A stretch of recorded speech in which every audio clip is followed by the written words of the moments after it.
Hello, my name is Adrian Travé, and I will be making the presentation for the essay for the second semester of Political Thought. In this semester, we were faced with two questions. In this case, the topic that I chose was what, if any, is the relevance of Mary Wollstonecraft's work for contemporary feminism. To talk about said topic, we will at first be shortly introducing it and discussing how it's important in this day and age. Then we will look at a short definition of ideology and discussing whether feminism actually fits said bill and if it can be considered an ideology.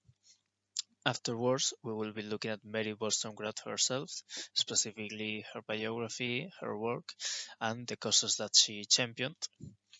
And in the end, we will be assessing whether set elements are relevant to the actual state of the feminist movement. In the first place, we must define what an ideology is, seeing as it is a heavily contested and politically charged term in it of itself.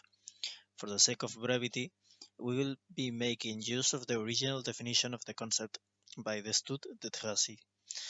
Ideologies tend to part from a foundation, a certain set of ideas from which one can derive a particular view of the state of the world and human experience within it. In turn, said vision leads to the proposition of a program, whether it be in detailed terms or more abstract goals, that materializes in the form of organized political action and, eventually, brings forth the reorganization of society in terms that they see as favorable. As for feminism, when presented with the question of whether it is an ideology, the answer is not perfectly clear.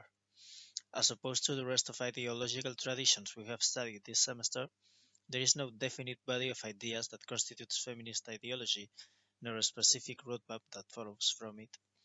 Rather, there is a general consensus on the premise that women are systematically oppressed in private and public life, leaving them subordinated to men in cultural, economic, and political terms, and making the struggle for their emancipation a goal to strive for. In order to establish itself as a political orientation, Van Deth and Scarborough tell us that feminism must feature the recognition of women's subordinated condition, adoption of the gender perspective that is generated from it, and a general wish at reverting the gender order where it is oppressive to women. Working with this definition allows us to talk of a feminist ideology. We arrive at Mary Wollstonecraft in what is the last decade of the 18th century, a time of great significance. Locke's liberal ideas had been discussed for just over a century, and the French Revolution had already taken place. Although it was a time when liberal ideas were being put into practice, the truth is that the English thinkers' contemporaries did not seem to be infatuated with awarding their conceptions of equality and individual liberty to women. This led to the formation of a parallel proto-feminist movement, of which Wollstonecraft was perhaps the most prominent figure. She regularly addressed contemporary thinkers such as Burke, to whose traditional values she opposed her own, those of republicanism. She carried out a double task: on the one hand, reaching the logical conclusions of said liberal principles and, by extension, claiming them for the condition of women. She argued that women's subordination to men was a form of arbitrary power and, as such, illegitimate. Additionally, she claimed that the cause for said subordination was not natural, but a result of the impoverished state in which education left women, who had to tend to so-called feminine values such as modesty or beauty.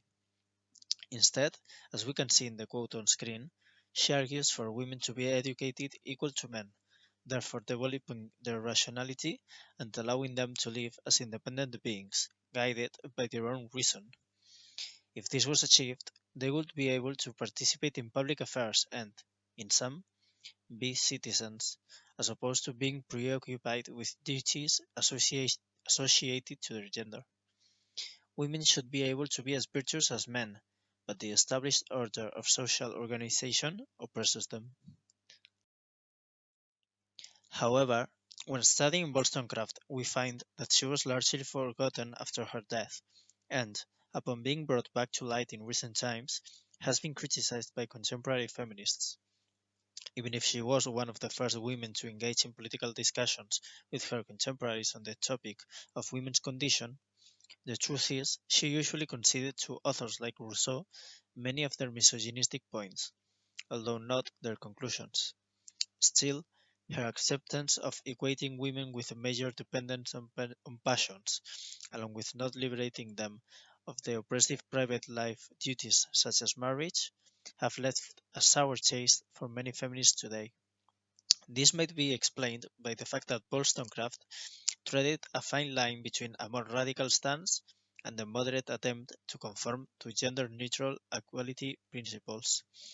The whiplash between both might prove too much for some authors, who accuse her of attempting to masculinize women in exchange for their acceptance, especially in the context of the third wave of feminism and its focus on signification and perspective. After all, she was a white, middle-class Anglo-Saxon woman. We cannot forget, though, that she was carrying out an unprecedented task, which would go on to cost her the diminishment of her legacy after death. Many of her depictions of the way in which women's subjection came to be are still ring true today, when long fought for rights are being once again questioned. All in all, Wollstonecraft stands out as a stimulating figure of conviction and eventual contradictions, with the ambiguity both in her work and in the reception to it, evidencing the diverse nature of the feminist movement itself. There is no definitive consensus on which values and qualities women should embrace, but different stances and traditions. Is a woman who feels empowered by her over-sexualization, for example, something desirable for the feminist movement? In any case, Wollstonecraft may be seen as a pioneer, a stepping stone who attempted to set the basis for the betterment of women's social condition. Regardless of one's thoughts on her ideas, such a figure, in my opinion, can only enrich the tradition of feminism, strengthening it even today.